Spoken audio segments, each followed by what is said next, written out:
اعوذ باللہ من الشیطان الرجیم بسم اللہ الرحمن الرحیم سورۃ الانعام۔ پیچھے ہم نے سورت پڑھی ہے سورۃ مائدہ، ٹھیک ہے؟ تو وہ بھی اس کے اندر ایک جو انہوں نے سوال کیا تھا تو اس کی وجہ سے اس کا نام، اسی کی مناسبت سے اس کا نام مائدہ رکھا گیا تھا۔ اب یہاں پہ سورۃ انعام ہے، اس کے بارے میں انشاءاللہ ہم پڑھیں گے۔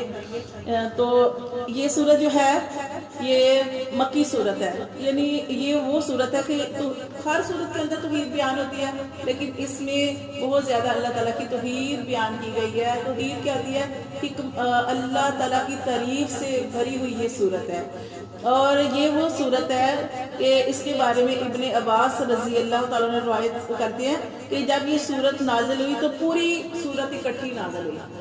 جیسے کوئی اور صورتیں تھی تو ان کے بارے میں ہم نے پڑھا کہ جیسے نبی صلی اللہ علیہ وسلم کے کوئی حالات ہوتے تھے یا کوئی سوال کرتا تھا تو اس کے حساب سے آیت نازل ہوتی تھی، اس کے مطابق جو تھی وہی نازل ہوتی تھی۔